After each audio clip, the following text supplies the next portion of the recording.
sinal, mas eu acredito que estejamos, né? Bom, depois eu corto isso, tá bom? Ou também, se não cortar, fica por conta da... Ah, tá aqui, ó. Agora apareceu. Agora sim. Bom dia a todos, todas e todes. Eu estou aqui muito feliz. Hoje é um dia especial, né? Não só pelo encerramento aqui da Semana da Consciência Negra, mas o mês continua, viu, gente? Porque eu estou aqui emocionada com o meu irmão do coração, né? O Alex do Nascimento Santos, né? Tinha uma época na faculdade que o pessoal perguntava se nós éramos irmãos, né? Então nós começamos a assumir, nós somos irmãos, né? Irmão de outra mãe. Mas somos todos dessa grande família aí de trabalhadores, de militantes do movimento, né, dos construtores de consciências, de trabalho, de discussões e criadores de problemas também, né? Porque o nosso papel é jogar aí para a galera toda essa necessidade de luta, de trabalho. Inclusive passou um pouquinho aqui do tempo, né? Porque nós estávamos já conversando aqui, né? Mas eu vou apresentar formalmente para vocês o Alex do Nascimento Santos, doutor em Educação pela Universidade de São Paulo, Faculdade de Educação da Universidade de São Paulo, diretor do Parlamento, como é que é? Parlamento Jovem? Desculpe aqui, eu fiz um... Pode falar, já começa falando aí, por favor, porque eu já... É da Escola do Parlamento, Sandra. Escola do Parlamento. A escola, isso, a Escola do Parlamento. Então, mas eu sempre dou essas gafes, viu? Sumiu aqui o meu... Estava na galeria, mas... Opa! Peraí. Sempre dá isso. Ah, tá. Doutor em Educação pela USP. Tá. Vamos lá. Doutor em Educação pela USP, diretor-presidente da Escola do Parlamento da Câmara Municipal do Estado de São Paulo. Ele coordena o programa de pós-graduação, desenvolve pesquisa pós-doutoral. Nossa, quase um pós-doutor. Que felicidade. Eu sou mais jovem que ele, então eu conheci ele quase molequinho. Então, para mim, é uma circunstância muito feliz reencontrá-lo. Então, desenvolve pesquisa pós-doutoral junto ao programa de pós-graduação em Educação, Psicologia da Educação, na PUC de São Paulo, e junto ao programa de pós-graduação em Administração Pública e Governo da Faculdade GV de São Paulo. Nossa, quanta coisa, né? Mas olha, muito feliz mesmo. Eu vi o Alex, quando ele é bem jovenzinho ainda, na graduação, né? Eu conheci você na graduação, eu já era mais velha, depois nós fizemos alguns trabalhos juntos, nos encontramos nos trabalhos aí, né? Palestras, muito em periferia. Naquela época, a gente tinha aquelas missas afro, nessa época, e convidavam a gente da universidade para dar umas palestras. Depois, nós fizemos um trabalho em Ribeirão Preto, né? O projeto Baobá de Ribeirão Preto. Tem gente chegando aqui. E depois, pelas circunstâncias aí, nós acabamos nos desencontrando, mas sempre nos seguindo aí pelas redes, né? Bom dia, a Ana chegou. Essa aqui é minha outra irmã de sangue mesmo, da mesma barriga, do mesmo pai, é a Ana Lúcia. Esse aí é o nosso irmão do coração, o Alex, do Nascimento Santos. Prazer em conhecê-lo. Muito prazer. Bom dia. Bom dia. Hoje eu estou meio na correria, que o filho vai fazer Enem, então não vou ficar muito tempo, não, mais para dar as boas-vindas mesmo. Hoje é um dia importante, então, tem que cuidar da cria mesmo. É verdade. Verdade. Prioridade para o Lucas. É o meu sobrinho mais jovem, né? Está começando também a vida agora, então a gente tem que dar uma, né, monitorada. Acabei de mandar uma mensagem para ele. Boa prova para ele e bom papel de mãe para você, que é ficar nervosa. Agora é deixar lá. né? E depois tomar um sorvete de chocolate. Né? Mas é isso aí. Então, quem está conosco agora e quem vai chegar depois, nós sempre deixamos esse material no YouTube. E eu já vou pedir para quem assistir não deixar de dar um joinha lá para nós, fazer um comentário, porque isso ajuda, né, o nosso trabalho, né? E quem sabe a gente fica um pouco mais, né, famosa aí, né? E o pessoal compra os nossos produtos, né? Ó, nós temos camiseta, vou levantar um pouquinho aqui para vocês verem. Camiseta, tiuaras e ticunas. Nós temos aqui o nosso livro, né, as nossas publicações.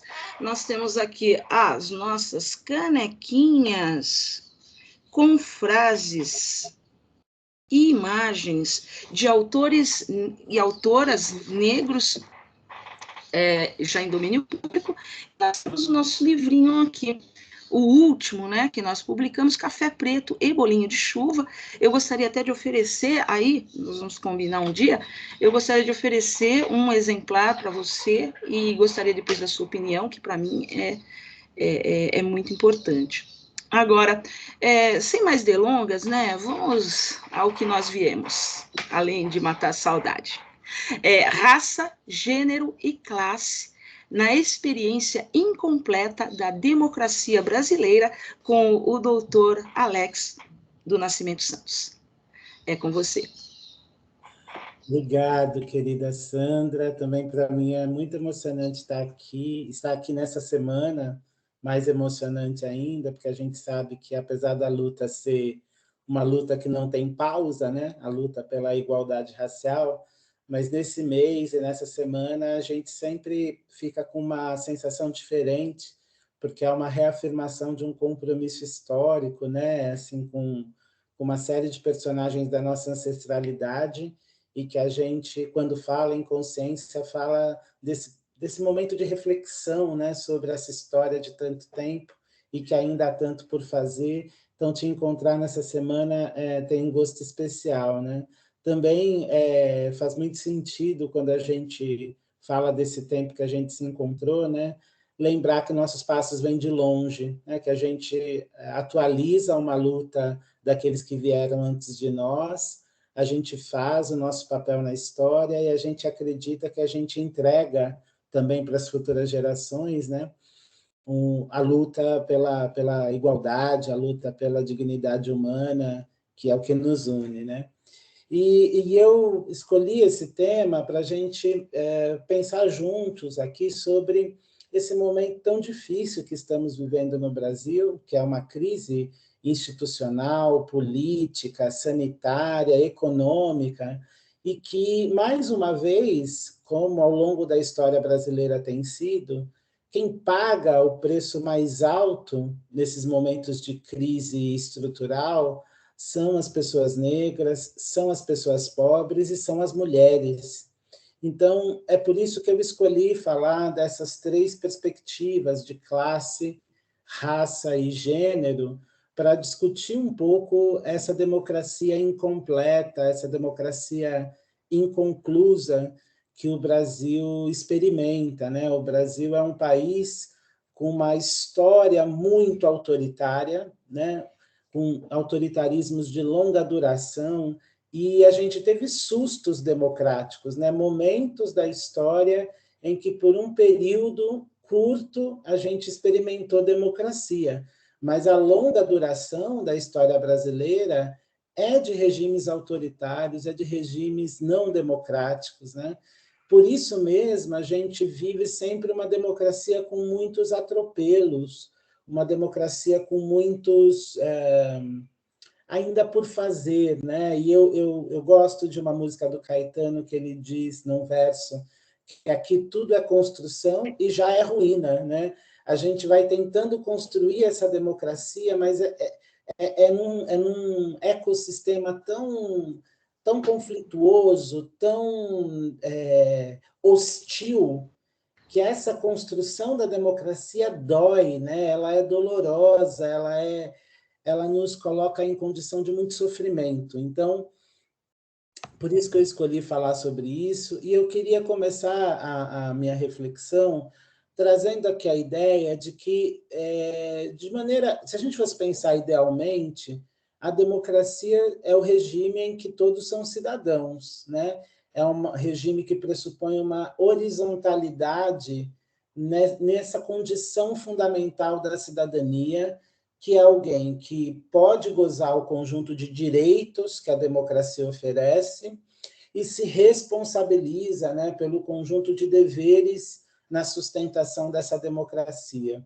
Então, isso seria o regime democrático ideal, um regime em que todos gozam o pacote completo de direitos que a democracia promete e que se responsabilizam juntos por sustentar essa democracia.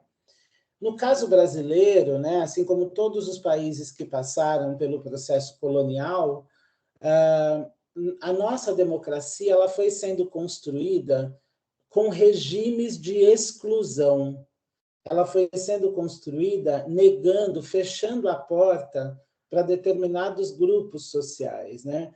Eu vou retomar aqui a reflexão de uma teórica feminista, a Carole Paterman, que ela vai dizer que a democracia liberal, essa que foi vencedora aí da história, né? Ela nasce primeiro com um contrato sexual, em que as mulheres são colocadas num patamar inferior dessa democracia. As mulheres são colocadas numa posição subalterna nessa democracia, e esse contrato sexual de dominação faz com que as mulheres experimentem a democracia sempre em menor condição do que os homens, experimentem a cidadania sempre em menor condição do que os homens.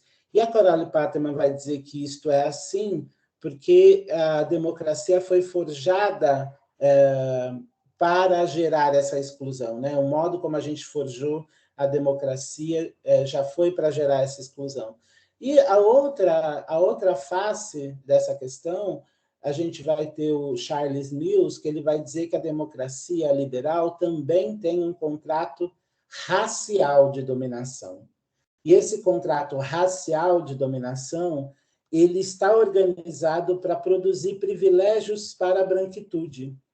Então, os povos originários do Brasil, que nós chamamos de indígenas, e a população africana e afro-brasileira que compõe a nossa sociedade, elas não têm acesso pleno ao pacote completo da cidadania.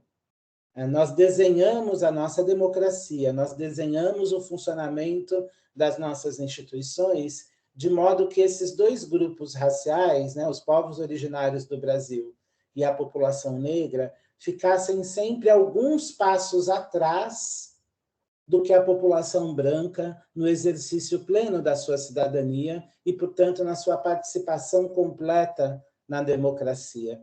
Então, a gente tem um sistema democrático que foi desenhado com essas duas marcações muito fortes, uma marcação de subalternização das mulheres e uma marcação de subalternização dos povos originários do Brasil e da população negra. Além disso, a gente tem que lembrar que a democracia liberal ela foi entrelaçada com o capitalismo. E o capitalismo é um regime que, em nome de prometer a liberdade econômica, ele aceita, e mais do que isso, ele produz desigualdades. Ele produz desigualdades assustadoramente, numa velocidade, numa intensidade assustadora. Então, o capitalismo ele desenha um modo de vida em que a gente vai naturalizando que certos grupos sociais tenham muitos privilégios econômicos e outros grupos sociais se localizem numa ambiência de miséria, né? Isso não é um acidente, isso é a lógica do sistema capitalista, né? Isso não é não é uma consequência indesejada, é o pressuposto desse sistema econômico que, para ele existir e funcionar bem, ele precisa da desigualdade. né? Se ele não tiver a desigualdade operando por dentro dele, esse sistema desaba.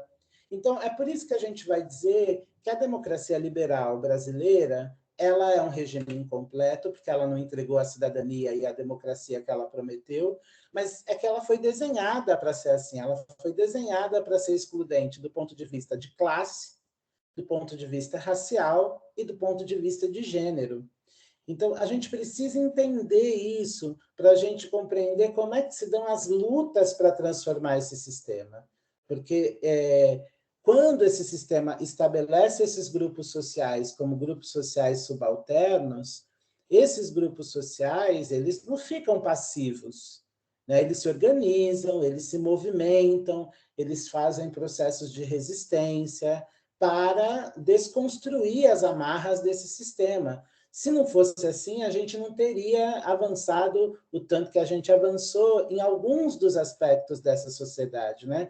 Eu gosto de dizer isso, Sandra, porque existe uma visão, às vezes, ingênua ou mal intencionada de que os avanços que nós conseguimos, por exemplo, do ponto de vista da igualdade de gênero ou do ponto de vista do combate ao racismo, foram bênçãos, né? Foram presentes das classes dominantes do Brasil, e não foram, né? O que a gente conseguiu conquistar em termos de igualdade de gênero ou de combate ao racismo nessa sociedade tem a ver com a luta aguerrida das mulheres, dos povos originários do Brasil, da população negra por essa igualdade. Luta que custou vida, custou sangue, né? As nossas conquistas, elas têm a marca do nosso sangue, gente que morreu e continua morrendo para fazer essa sociedade ser menos excludente, ser menos violenta, ser mais igualitária. Então, essa visão que eu queria apresentar inicialmente é para a gente compreender que o processo histórico brasileiro ainda não foi capaz de produzir uma democracia plena. E a gente precisa continuar lutando para fazer com que essa democracia plena se estabeleça, mas conscientes dos sistemas de exclusão, o machismo, o patriarcado, o racismo, o ódio aos pobres, né? Que a gente aquela intelectual italiana propôs a palavra aporofobia, né? Para explicar esse ódio aos pobres, essa ojeriza aos pobres que a gente produz nessa sociedade, né? E esse processo histórico que eu estou falando, ele ainda está em curso. Então, nós somos sujeitos desse processo histórico e, portanto, nós temos um papel para desempenhar, né? Eu gostaria até de fazer uma pontuação que os meus alunos, eles vão assistir depois, e eu vou pedir para eles ficarem bem atentos a isso que você acabou de falar, né? Eu vou para essa situação de normalização, né, desta situação de exclusão. E eu vou até chamar a atenção sua, deles, né, de quem estiver assistindo, para o fato da dificuldade que nós temos de trabalhar. Esta última semana de trabalhos especiais, né, nesse período, e muitas vezes ao longo do ano, porque o trabalho que nós realizamos é cotidiano, né, muitos se sentem mal de trabalhar isso, né, e eu tenho percebido esse incômodo, porque, assim, é aquela mentalidade do já que está, fica, foi sempre assim mesmo, por que a senhora está falando disso agora? Vamos fazer a Baiomi, vamos contar, né, histórias, vamos lembrar da luta, as pessoas se incomodam. E eu percebo que nos últimos anos, né, nesta situação que nós estamos aí desde a última eleição, não se tem mais o pejo de destilar o seu preconceito, né? Assim, tem um tempo atrás, quando nós começamos a trabalhar a Lei 10.639, naquele tempo que nós trabalhamos juntos, né? Então, nós fomos construindo um trabalho E aí eu tinha ingenuidade, você já deve ter ouvido eu falar várias vezes, né? Eu lembro do tempo da Rosângela Malaquias, que nós trabalhávamos, falou assim, quanto tempo esta lei vai? Falar assim, olha, o tempo que for necessário, mas eu tenho esperança que em 10, 15 anos nós façamos a revolução pela educação, pela discussão, e aí nós fomos vendo que houve um crescimento, e agora nós estamos vendo um período de baixa. As pessoas não têm mais, vamos dizer assim, um Pudor, peso, né? né? Vergonha. Não tem mais vergonha, entendeu? Eles destilam o seu preconceito sem, sabe, sem consequência. Entendeu? Porque também nós temos visto bastante exemplos aí, né, dos mandatários, né? Então, na escola a gente acaba vendo que as coisas estão sendo destiladas assim com menos discrição, o que é triste. E nós percebemos também um grupo de jovens negros bastante acuados neste momento, né? E também muitos deles com um enfado, uma preguiça de ouvir a professora falando, disso de novo, professora, não vai adiantar, ou é assim mesmo, e o que desgasta muito, né, o discurso da gente. Mas é só uma pontuação. Eu acho fundamental, Sandra, acho que tem uma reflexão para a gente fazer por que a gente chegou aqui, né, nesse lugar que parece tão desesperançoso, né? Acho que uma primeira coisa que pode explicar um pouco dessa realidade é o fato da gente ter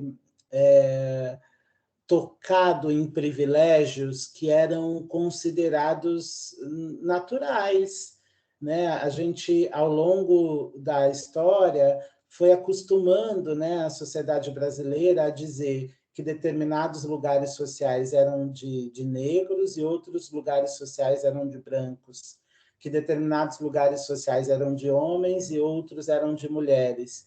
E quando a gente começou a tocar nessa lógica, quando a gente começou, por exemplo, a colocar as pessoas negras dentro da universidade pública, quando a gente começou a colocar as pessoas negras para usarem coisas banais, né, como avião, como comprar eletrodoméstico, esta sociedade se sentiu, me parece, né, se sentiu ameaçada na sua lógica tradicional, né? Essa sociedade se sentiu ameaçada nos seus privilégios, e aí a reação conservadora, é por isso que eu costumo dizer que o que a gente está vendo no Brasil é um conjunto de ressentimentos reacionários.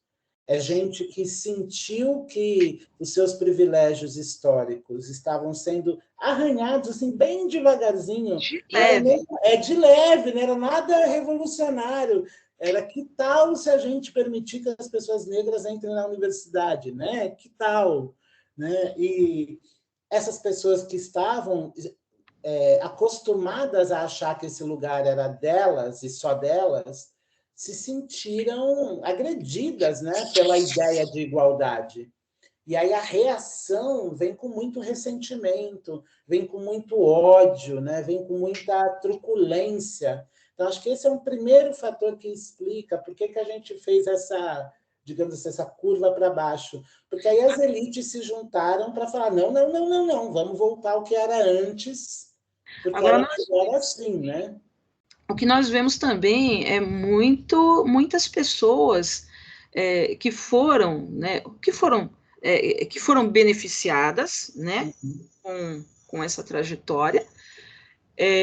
Muitas pessoas da periferia, muitos negros, muitas mulheres que compraram a ideia da reação da elite e acabaram também entrando nesse discurso de autodestruição, né, de autoflagelação. Exato. Porque aí a gente tem uma segunda coisa, Sandra, que eu acho que é fundamental, eu vou falar que vai causar talvez algum desconforto em quem ouvir, mas assim, a gente fez... Vamos causar esse desconforto, então, porque isso faz pensar, né? Isso mobiliza, faz a discussão rolar, isso é importante. Exato. Eu acho que a gente foi distribuindo uma parcela dos direitos sociais para as pessoas mais pobres, para as pessoas negras, para os povos originários do Brasil. A gente foi fazendo essa distribuição dos direitos sociais sem discutir qual é o significado disso, né? Qual é o significado de ter acesso à universidade? Qual é o significado de não passar fome mais? Qual é o significado de ter acesso a um programa que permite que eu compre a minha casa? Qual é o significado disso? Uhum. A gente pode ter dois significados nessas conquistas, Sandra. Um primeiro significado, que é o significado que o capitalismo gosta de propor e sustentar, é a ideia de meritocracia. Não, eu consegui isso porque eu me esforcei. Quem não se esforça não consegue. Não, eu consegui isso porque eu batalhei. Quem não batalha não consegue. E essa lógica de que eu conquisto direitos sociais porque eu me esforcei é uma lógica equivocada. Os direitos sociais não deveriam depender de mérito. Os direitos sociais são para todos. Eles são universais. A gente devia estar trabalhando com a noção de equidade, não com a noção de meritocracia na questão dos direitos sociais. Os direitos sociais devem ser para todos. Direito à saúde, direito à habitação, direito a ter o que comer, direito a ter o que vestir, direito de ir para a universidade. Isso é direito de todo mundo. Enganaram a gente dizendo que isso só podia ser para um certo grupo desta sociedade. Isso é de todo mundo.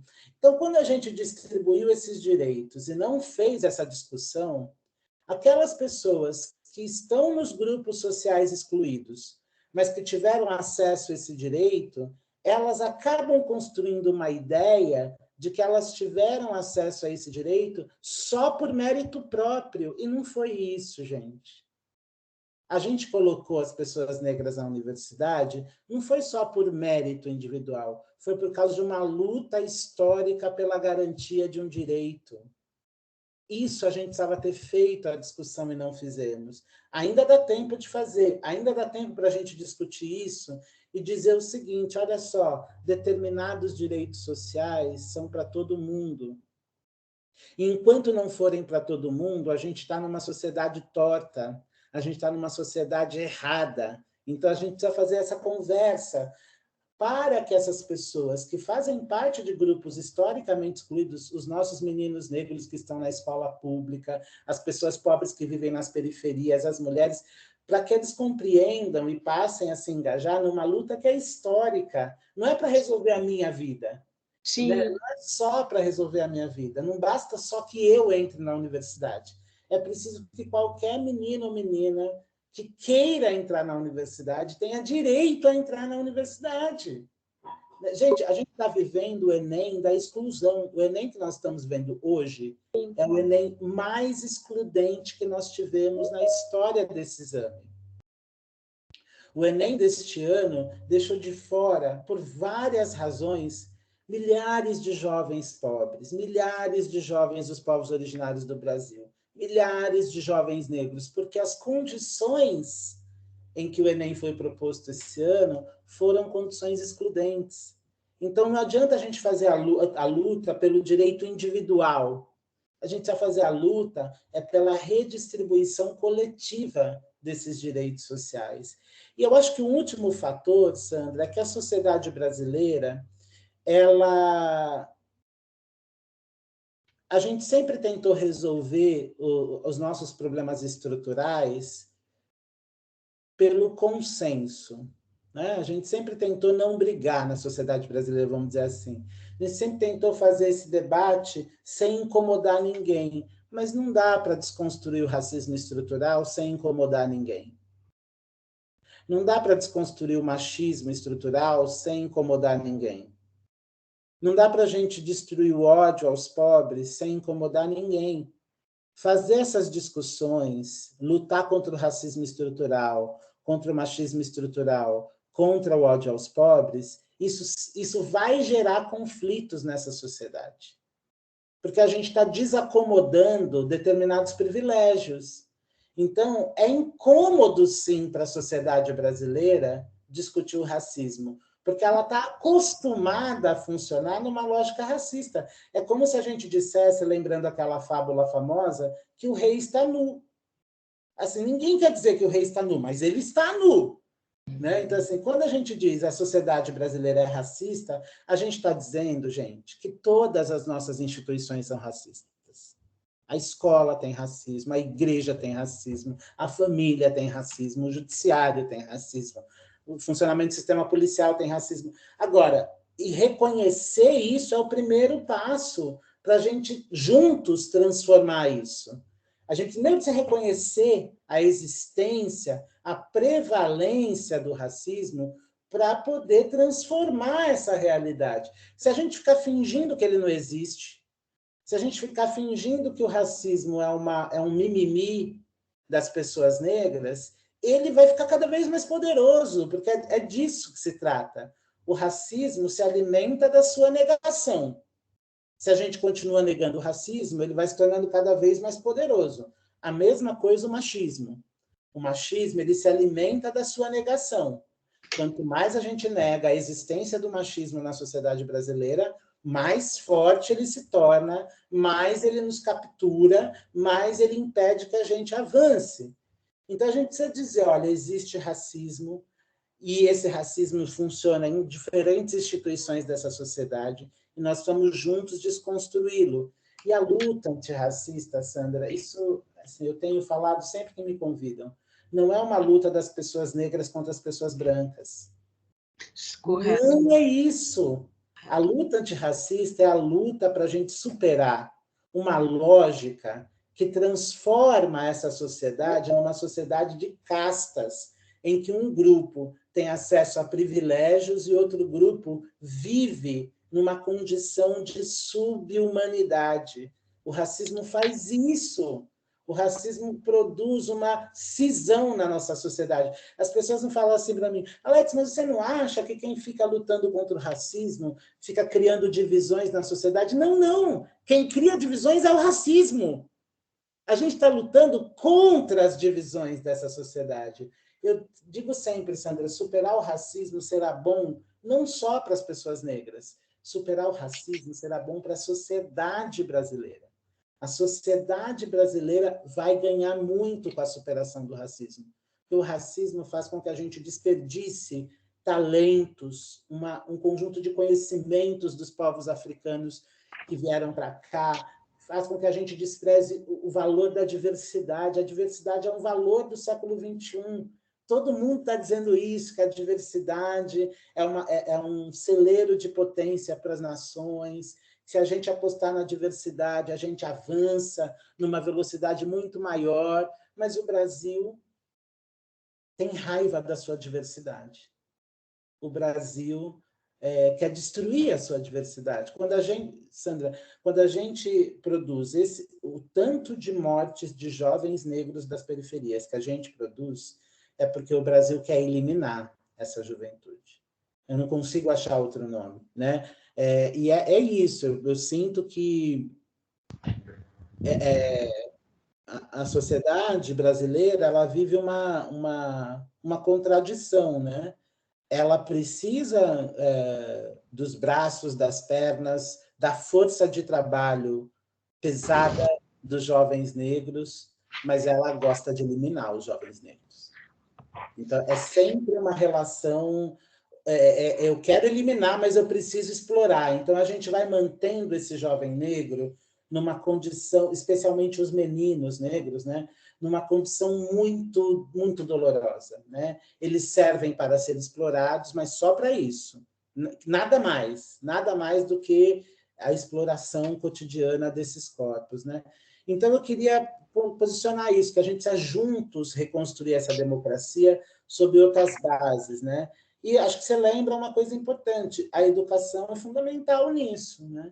Os processos educativos são fundamentais nessa reconstrução da democracia brasileira, da sociedade brasileira, e é por isso, Sandra, que uma das estratégias das nossas elites é precarizar a escola pública.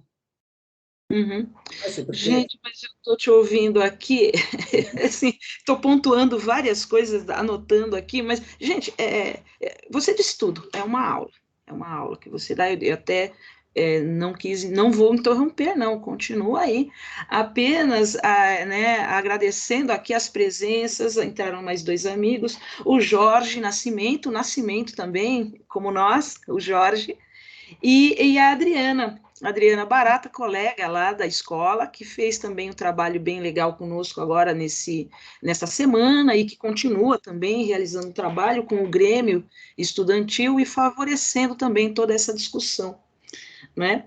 E, assim, vamos notar também, eu gostaria só de tudo que eu anotei aqui, você já disse, não vou repetir, apenas pontuar que é triste observar que hoje existe uma elite, vamos dizer assim, uma elite, né, alguns políticos negros, eu vou citar Fundação Palmares, mas não vou dizer o nome, né, da pessoa, porque é muito triste, né, que existem pessoas que estão servindo, né, estão neste desserviço, né, estão servindo às elites e muitas vezes fazendo discurso e convencendo muitos jovens de que toda esta luta é desconsiderável, né, pode ser jogada no lixo.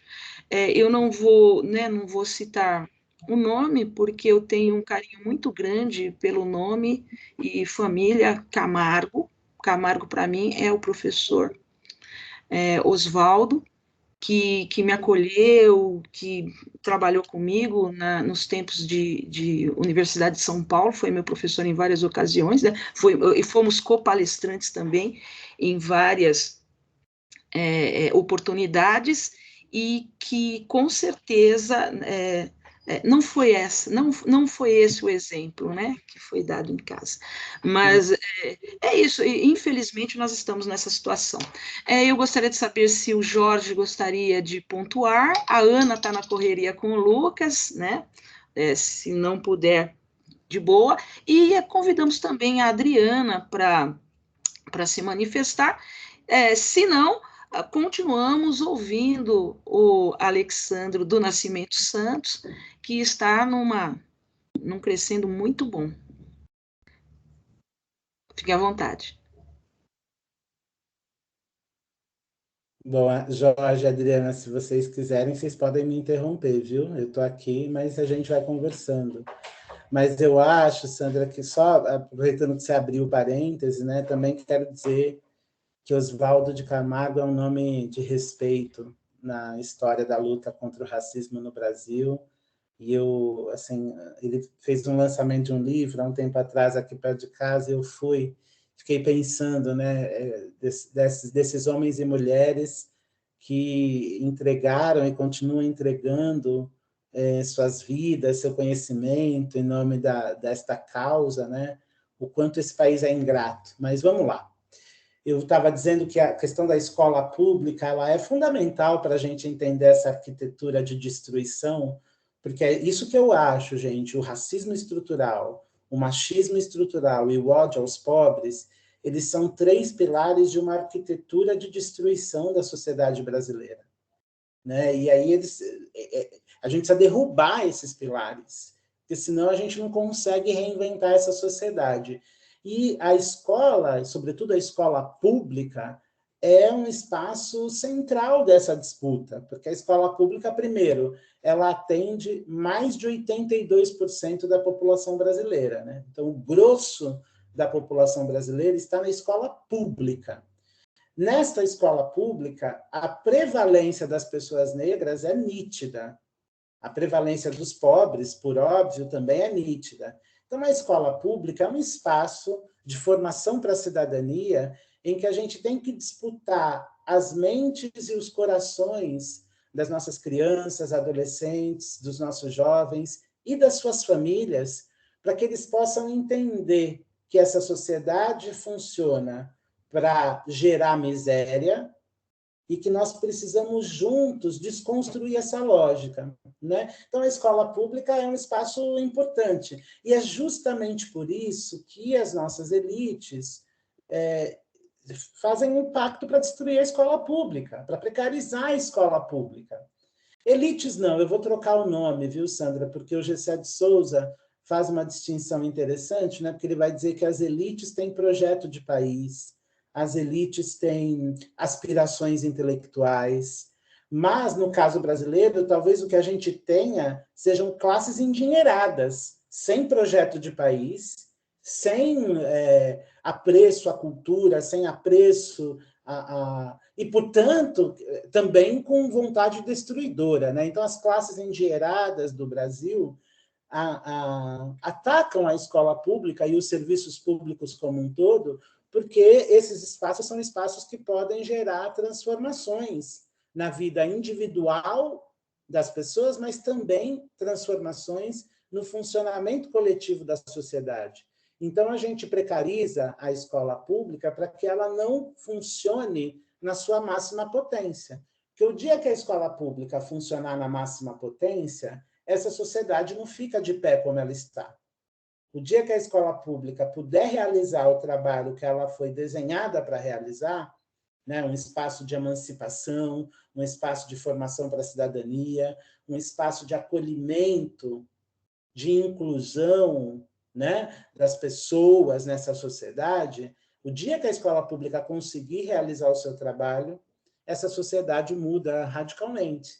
Agora, para isso, a gente precisa continuar lutando. Não é fácil, porque esse pós-doutorado que eu estou fazendo na PUC, ele tem a ver com um debate que é sobre o sofrimento ético-político das pessoas negras no Brasil em função do racismo estrutural, né?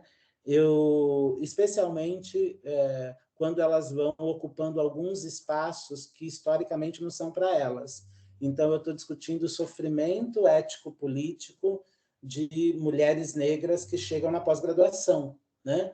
Por que essa categoria, né, sofrimento ético-político, foi criada pela Bade Savaia, que é professora na PUC, e ela está dizendo o seguinte, olha, o sofrimento que a gente acha que é um sofrimento individual, o sofrimento que a gente acha que tem origem internamente, na verdade, é um sofrimento gerado pelas condições de opressão dessa sociedade. Então, é um sofrimento político, ético e político. E é um sofrimento que não nasce, que ele não é originário das paixões desse sujeito. É um sofrimento que nasce por causa da experiência social de exclusão.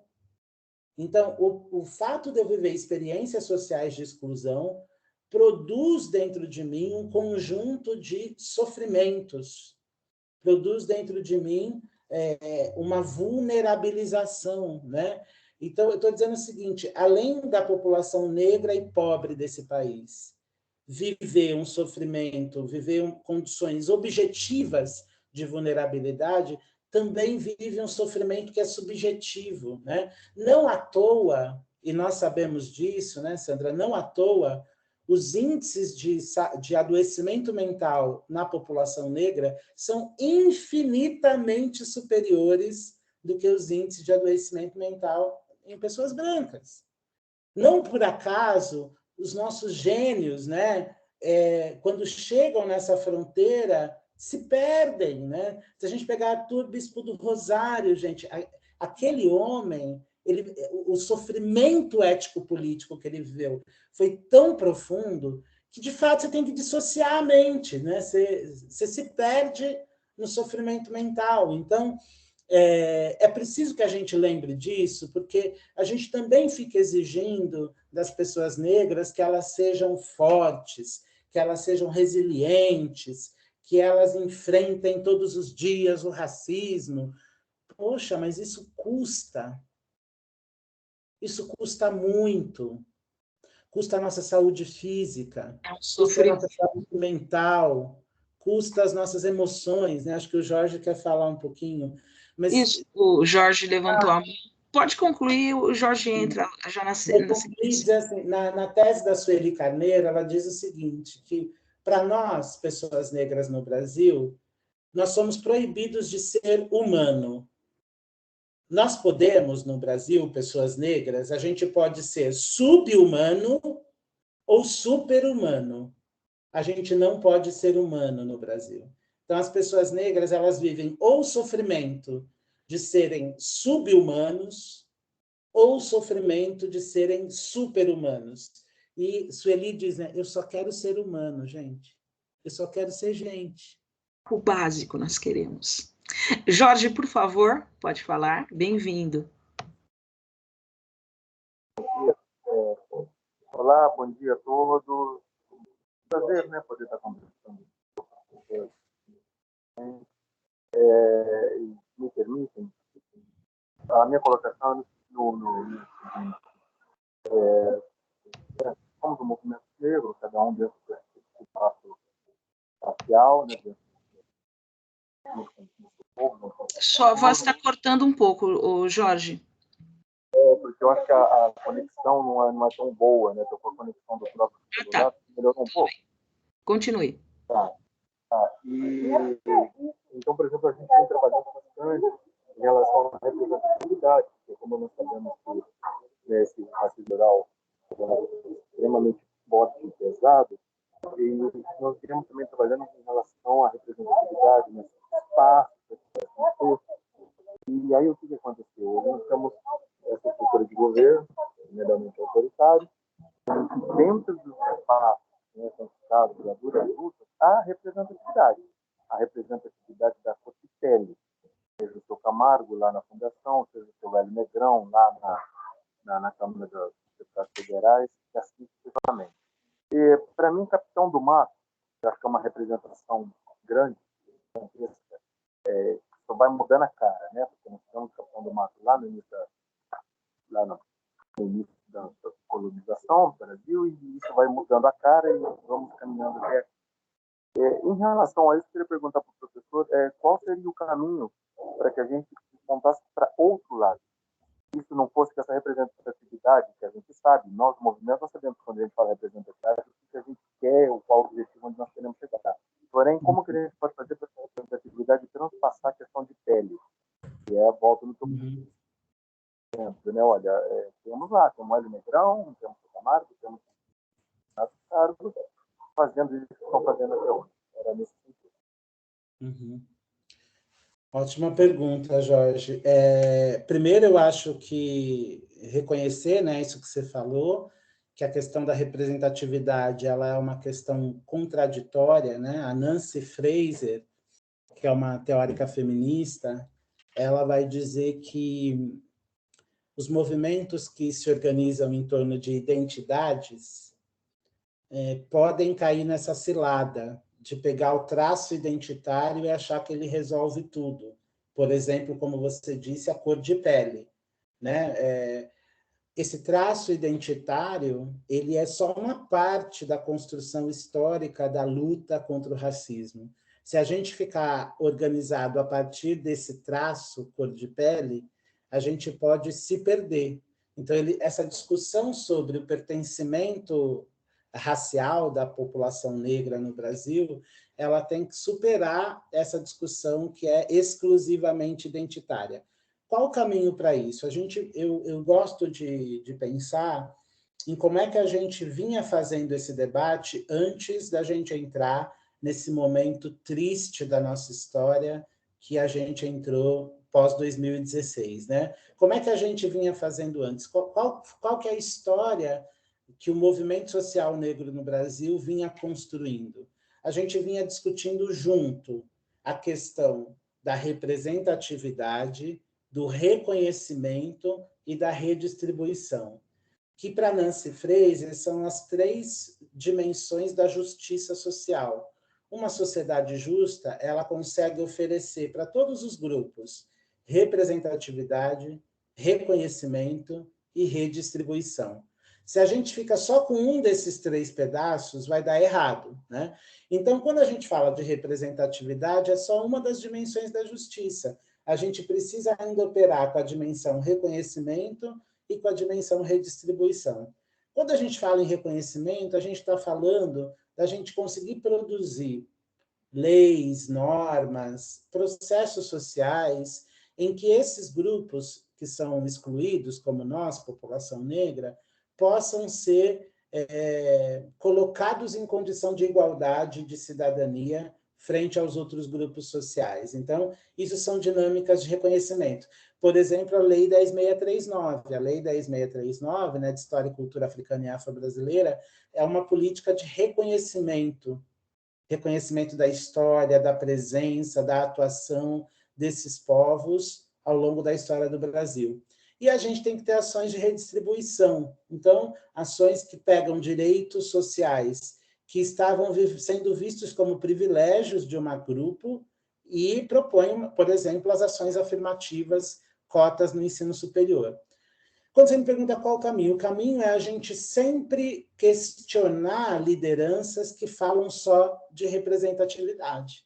A gente tem que desconstruir esse discurso que apenas a questão da representatividade vai resolver o racismo estrutural. Aliás, Jorge, você tem assim, esse debate que você está propondo, inclusive vai para além do campo da raça, né? Quando a gente pensa também na condição de gênero, não basta ter uma mulher sentada numa cadeira que tem poder político como representatividade, porque ela pode desenhar políticas que são machistas, se ela não estiver conectada com a discussão sobre o reconhecimento e sobre a redistribuição.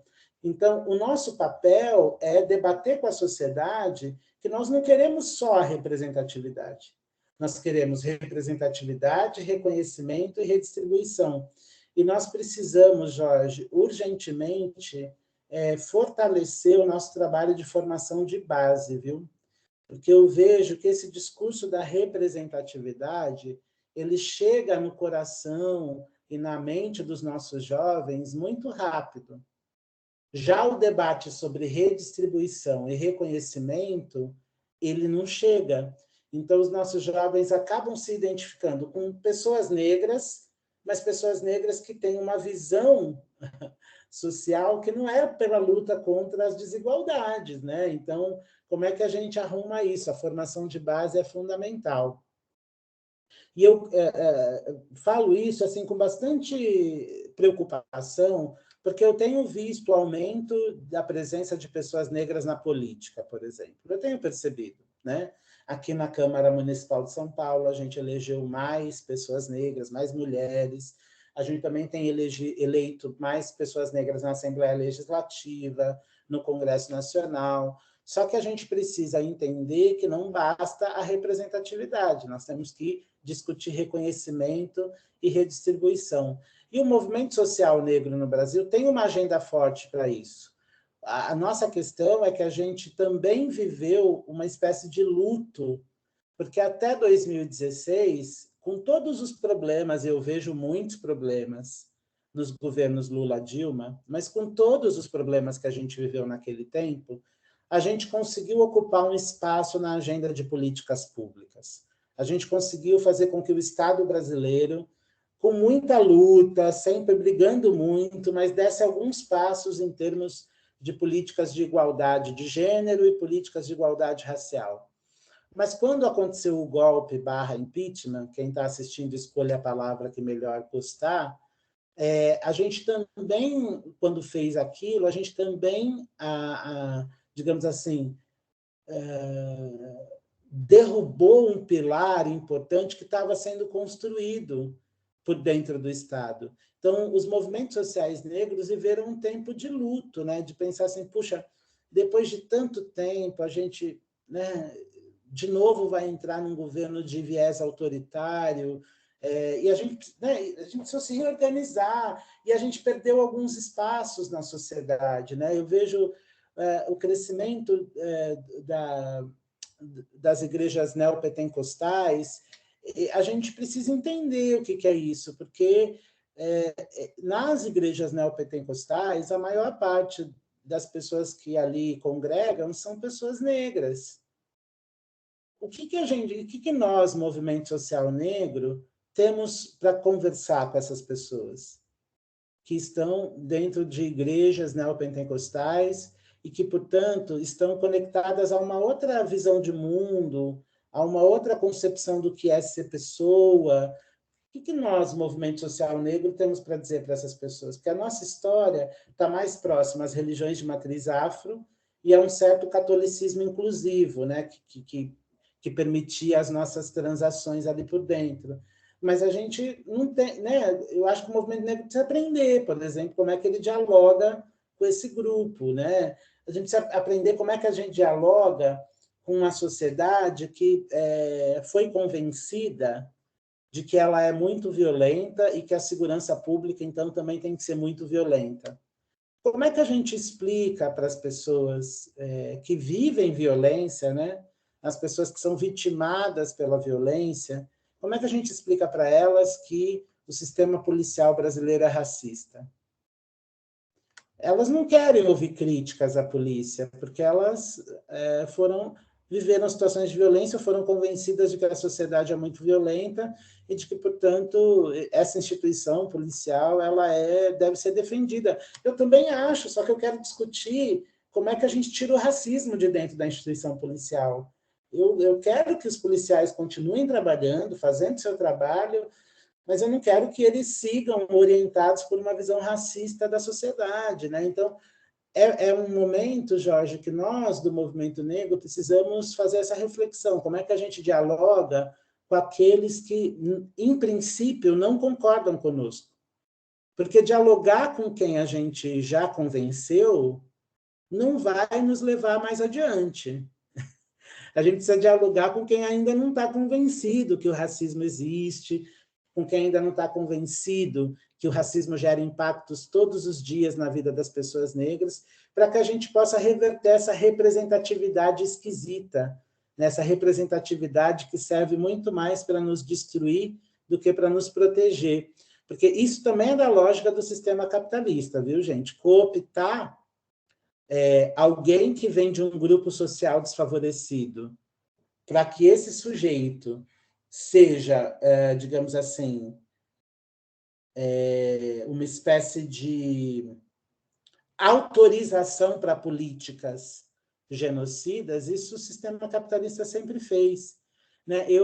A minha infância e adolescência inteira eu vivi com a sociedade discutindo o papel do Clodovil, que era um homem gay, extremamente conservador, que se posicionou várias vezes contra pautas de igualdade do movimento LGBT e que a sociedade brasileira gostava. Gostava por quê, gente?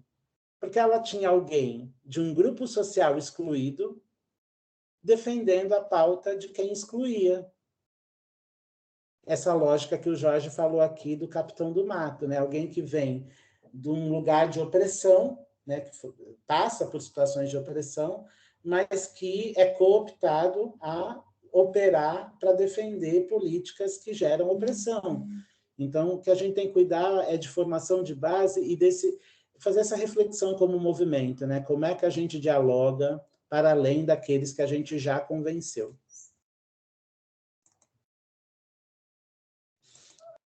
Perfeito, perfeito. O Jorge gostaria de acrescentar?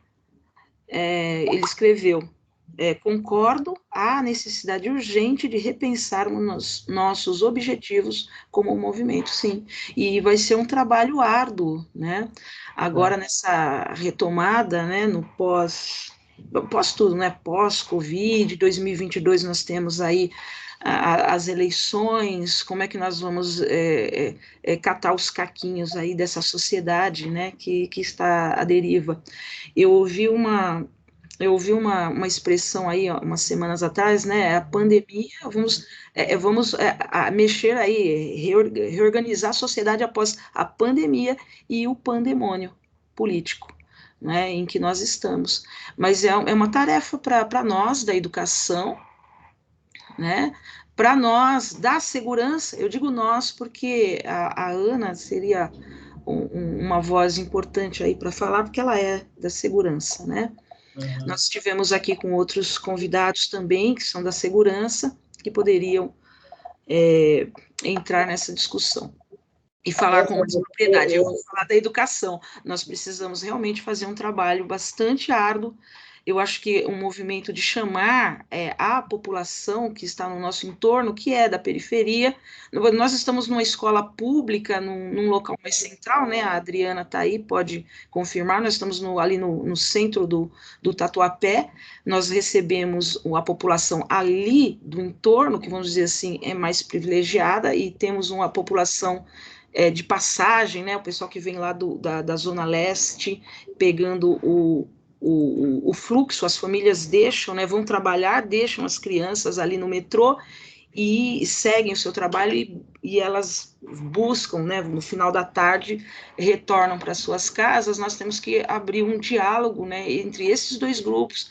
São dois grupos assim, de uma faixa etária assim, bastante ainda conversável, porque nós já percebemos que eles tanto de um lado como de outro, eles já têm, né, já pegou o jeitinho da família fazer discurso, né? Nós temos também, está chegando também um público que empobreceu, né, a classe média aí meio remediada, né, aquele pessoal que acha que né, está mais próximo de cima do que de baixo, mas no momento de recessão acaba, né, caindo um pouco de padrão e matricula o seu filho na escola pública como uma salvação, né, mas que está querendo, vem com todo aquele discurso e que quer moldar a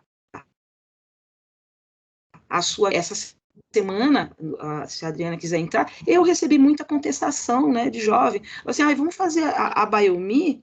Ai, que boneca feia.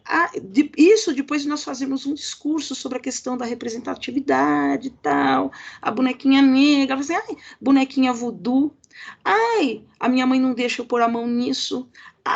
Porque, pode trazer pano de chão para fazer isso? Ou seja, toda uma visão e que nós tivemos que discutir, porque as crianças negras, né, que estavam, olha a Maria Helena chegando, que estavam lá presentes, elas necessitavam de uma tomada de posição, e que eu tive que fazer, mas que eu percebo que não foi suficiente, entendeu? Porque a criança começou assim, a senhora está com um discurso, a senhora me odeia, a senhora está com discurso, não, filho, eu não odeio, eu tento educar a sociedade que está odiosa. Uhum. Meu papel aqui é trazer, né, fazer vocês discutirem, porque talvez a minha geração tenha falhado, né? Mas a geração de vocês tem que estar certo. E eu queria aqui, antes de passar a palavra novamente, receber a Maria Helena. A Maria Helena é a nossa, é a matriarca da nossa casa. Que bom que você chegou, Maria Helena. Bem-vinda. E, por favor, Alex, e eu só lembrando que já são 12h05, e nós precisamos ir para o fechamento, para o encerramento, que não pode ficar mais longo. Mas aí eu já deixo o convite para o Alex, vamos fazer mais um, tá? Já sinta-se convidados, vou marcar na agenda, e aí nós continuamos essa discussão. Por favor, Alex, Maria Helena, se quiser falar, o Jorge ainda está com a mão levantada, se quiser falar também, pode levantar a mão aqui na sequência que o Alex vai dar. Eu acho que a pergunta do Jorge me provocou bastante, como a gente está num espaço de confiança aqui entre nós, né? Mesmo que esteja sendo transmitido, estou me sentindo na sala da minha casa. Então, eu vou me permitir compartilhar... Essa é a ideia da Casa Tiuaras, que todos se sintam assim, numa roda de conversa no quintal da matriarca, no quintal da tia. Muito bom. É isso aí. Eu vou compartilhar uma reflexão que eu tenho feito, que tem a ver com isso que o Jorge escreveu ali no chat, de pensar quais são os objetivos estratégicos, né, para os movimentos sociais negros. Eu faço parte de uma geração, né, quando eu ingresso no movimento negro, a gente falava muito, nós estávamos num momento histórico em que a gente propunha uma aliança com os brancos para lutar contra o racismo, né? Nós convocávamos os brancos para virem conosco lutar contra o racismo. A gente apostava que essa junção de forças podia fazer a transformação acontecer mais rápido. É óbvio que quando a gente convocava os brancos para a luta antirracista, uma parte deles vinha com o coração aberto, de boa vontade e tal e coisa, e outra parte vinha de maneira muito problemática lutar com a gente, né, contra o racismo. Mas, de todo modo, a minha geração do movimento social negro foi marcada por isso. Olha, vamos, né, fazer uma aliança com os brancos pela democracia, pela luta antirracista, e vamos avançando juntos, né? E acho que essa estratégia do movimento social negro da minha geração, ela gerou alguns frutos importantes. A gente conseguiu conquistar alguns espaços, uma certa legislação que nos protege e tal e coisa. Só que, conforme a gente foi conquistando esses espaços e a gente foi fazer a transição geracional no movimento negro, né? A gente foi entregar para os mais jovens o protagonismo da luta. Esses mais jovens, para minha sobrinha, né? Os meninos que hoje estão com 20, 25, como eles já partiram de um conjunto de conquistas que a gente tinha estabelecido, esses jovens fizeram alguma coisa que é muito comum, eles radicalizaram a luta, né? Eles passaram a exigir muito mais do que a minha geração exigiu. Então, se a minha geração estava, digamos assim, feliz por ter entrado na universidade, os jovens que vieram depois de mim não querem só entrar na universidade, eles querem que seus corpos sejam respeitados, valorizados, eles querem que o currículo da universidade seja um currículo preto, eles querem o afrofuturismo, e eles já não, quer dizer, certas pautas, eles já não enxergam como possíveis de fazer uma aliança com os brancos. Então, a gente tem, por exemplo, né, movimentos mais jovens dentro do movimento social negro que pregam que não, que é uma luta de pessoas negras, né? Portanto, quer dizer, fogo nos racistas, uma aposta de estratégia mais radical e diferente da que eu fui entronizado no movimento negro. Estou dizendo isso, Sandra, porque acho que tem a ver com o que o Jorge propôs. Uma vez eu fui fazer uma palestra num grupo de jovens negros, e eu estava saindo da Câmara, então eu fui com roupa de trabalho, né? Fui de terno e tal. E um dos meninos me questionou, falando que, assim, né, que aquela roupa era um pouco um sinal de que eu estava me vendendo para um certo embranquecimento e tal. Eu entendi o que ele estava falando, mas é que a gente é de gerações diferentes do movimento negro. Eu acho que a gente tem de desafio histórico daqui para frente. A gente tem um desafio que é ajustar qual é a estratégia para depois de 2022. A estratégia que a gente tem como movimento negro é seguir essa, digamos assim, aprofundar essa radicalidade dos mais jovens, ou será que é a hora da gente retomar uma outra estratégia, que é uma estratégia de aliança democrática de luta antirracista, para a gente poder avançar? Ou uma combinação das duas coisas. O que vai ser inegociável e o que... Maria Helena, por favor, agou aí, licença aos mais velhos. Maria Helena. Sim. Pode falar, Maria Helena. Bem-vinda. Bom dia. Bom dia. Tudo bem? Tudo bom. Tudo bem. Chegando atrasada, desculpa, e interrompendo sua fala. Obrigado pelo convite. Pode continuar. Imagina, agou, Maria Helena, agou. Então, eu gostaria muito da gente fazer essa conversa mais amplamente, viu, Sandra? Talvez, vamos até propor, de repente, o Aras e Ticunas com a Escola do Parlamento, fazem uma conversa sobre essa agenda estratégica mesmo do movimento negro para os próximos anos. Eu acho que a gente tem que fazer essa reflexão. O outro lado já está se organizado. Sim. Né? A gente precisa entender qual é a nossa pauta, qual é a nossa estratégia, como é que a gente vai enfrentar isso, né? Porque é isso. Tem momentos que é capoeira, é ginga. Tem momentos que é para fugir do golpe, deixar passar, e o outro momento que a gente vai lá e ataca, né? Como é que a gente faz esse ir e vir para a gente não morrer? Porque o que essa sociedade mais quer é motivo para matar a gente. O que essa sociedade mais deseja é uma desculpa para nos eliminar. Então, essa história de falar, vocês são muito agressivos, é desculpa para nos eliminar. A gente tem que tomar cuidado. Então, essa agenda, para mim, é fundamental. Desenhar os objetivos, Jorge, como você disse, né? Pensar os objetivos e a estratégia para isso. Como é que a gente faz as pessoas negras, que hoje são maioria no segmento pentecostal, por exemplo, enxergarem a pauta racial? Qual é o jeito que a gente faz, né? Importante isso. Então, olha, eu vou aceitar o seu convite e vou fazer mais. Eu vou começar a organizar, então. Né? Nós precisamos... assim, vamos fazer mais um encontro desses, uma live. Talvez eu proponha uma série. Vamos propor uma série, né, de pequenos momentos, 15 minutos, de discussão, fazer um esquenta. Eu gostaria, sim, de levar esse para o parlamento, mas eu gostaria de já retomando, né, os nossos trabalhos da Casa Tio Aras presencial. Eu acho que já é o momento de a gente tentar fazer pequenos grupos, tá? Com jovens, convidando jovens, sim. E eu já vou colocar aqui na roda a Adriana e o pessoal do Grêmio, que eu acho importante, o Grêmio estudantil, né?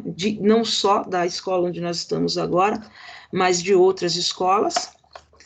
E vamos pensar. Ribeirão Preto, se quiser abrir as portas para nós também, fazer uma semipresencial, né? Maria Helena e Jorge. Aqui eu vou conversar com o Fernando Lourenço e mais o pessoal. A Ana, tem uma colega, a Ana e o pessoal aí de Presidente Prudente, também podemos pensar em ampliar essa discussão. Mas no momento mais imediato, eu queria que você se comprometesse aqui, se puder, com um encontro, outro encontro em dezembro. Está bem perto, mas eu acho que um encontro em dezembro, virtual mesmo, pode ser, e vamos combinar isso, depois eu falo com você pelo WhatsApp, porque infelizmente nós estamos em cima da hora, que pena. Mas essa conversa aqui poderia se estender, né? Eu ficaria aqui mais uma hora, né? Principalmente porque foi muito gratificante para mim esse reencontro com o Alexandro do Nascimento Santos, o Alex, nosso irmão do coração. E assim eu gostaria, se ninguém quiser falar mais nada, eu vou pedir para ele fazer as considerações finais. Quem quiser falar alguma coisa pode levantar a mão agora, ou nós nos encerraremos com as considerações finais do Alex, não sem antes dizer mais uma vez muito obrigada, Alex, muito obrigada mesmo, sua presença foi generosa. Vamos marcar então de continuar essa conversa. E, ao mesmo tempo, eu vou dizer para vocês, pessoal, olha, a partir do mês que vem, nós já teremos outro valor para o nosso combo, né? O nosso livro aqui, Café Preto e Bolinho de Chuva. Esse exemplar aqui já é do Alex, tá? Alex, eu gostaria aqui de passar para suas mãos, aqui, ó, olha para o Alex, já é dele. E vamos marcar um dia, porque eu vou te entregar pessoalmente. E gostaria de também chamar a atenção para o nosso combo, né? O nosso blend de chás especiais, que recebem o nome de Tio Aras Blend número 1, Ticunas Blend número 2. Nós ainda temos né, algum. Para dezembro, né, nós já vamos mudar os valores e eu espero que vocês encomendem ainda esse mês para fazer uma ajudinha para nós que nós precisamos. Quem for assistir, então, não se esqueça do joinha, do nosso comentário lá no YouTube, porque nós precisamos muito. Sem mais, então, por favor, Alex, para suas considerações finais. Se ninguém mais... Eu queria começar agradecendo, assim, né? E aqui vou fazer a referência a ela, porque eu acho que é isso mesmo, né? Como eu estava falando no começo, essa luta é uma luta transgeracional, né? Começou antes de mim, eu participo dela, eu entrego para quem chega, porque se trata de uma luta que é de um povo, né? Assim, a gente tá junto nisso. Então, quero, em nome da Maria Helena, né, agradecer aos mais velhos que eu, em seu nome, Sandra, agradecer aos meus iguais, e no nome do seu sobrinho, que está hoje lá no Enem, agradecer aos mais jovens.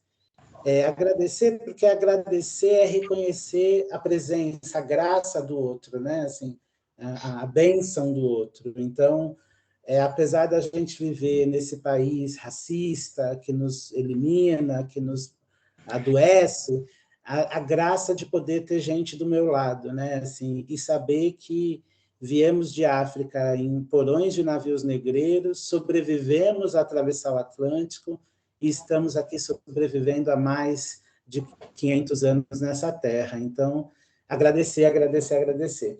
A segunda coisa que eu queria dizer, assim, para a gente, eu vi aqui o comentário do Jorge sobre o Paulo Freire, né? Para a gente lembrar Paulo Freire e para a gente lembrar Conceição Evaristo, né?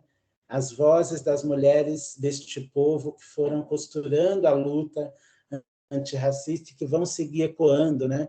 A gente não perder a esperança. Tem que ser uma esperança crítica, sabendo que é muito difícil, sabendo que é muito doloroso, mas manter a esperança crítica, manter essa capacidade de desenhar um futuro melhor, uma utopia, a sociedade que eu quero, né? Que o meu sobrinho viva uma sociedade menos racista, que o filho dele viva uma sociedade menos racista ainda, e que daqui a pouco o racismo seja só uma memória ruim dessa sociedade, mas que ele desapareça, né? E a terceira coisa, para a gente cuidar da eleição de 2022. Vamos cuidar dessa eleição para a gente corrigir um pouco a rota que a gente bagunçou em 2018. Né? Vamos prestar atenção em quem a gente escolhe para presidente da República, em quem a gente escolhe para governador, em quem a gente escolhe para deputado federal, deputado estadual, senador. O professor Kapengele Munanga fala uma coisa dura, mas é verdade, que parte dos negros que vivem no Brasil, no momento da eleição, votam nos seus assassinos. A gente escolhe quem a gente sabe que quer nos matar. Como assim, gente? Então, vamos prestar atenção juntos na eleição de 22, vamos nos ajudar a pensar sobre o significado dela, sobre o que ela pode gerar de transformação, e contem comigo, viu, Sandra? Eu aceito o convite para dezembro, aceito o convite para tomar chá com você, aceito o convite para a gente conversar com jovens, aceito o convite para a gente continuar lutando junto, porque essa luta, ela não é individual, e quando a gente encontra os nossos irmãos no caminho, as nossas irmãs no caminho, a nossa potência para lutar se multiplica muito. Então, muito obrigado. Fico muito feliz da gente ter se reencontrado aqui, feliz de ter conhecido o Jorge, a Adriana, a Ana, a Maria Helena, e vamos juntos, vamos juntos.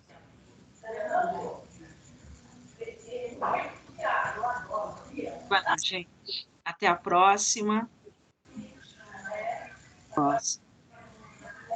Feliz aí mais este encontro. Parar a gravação aqui.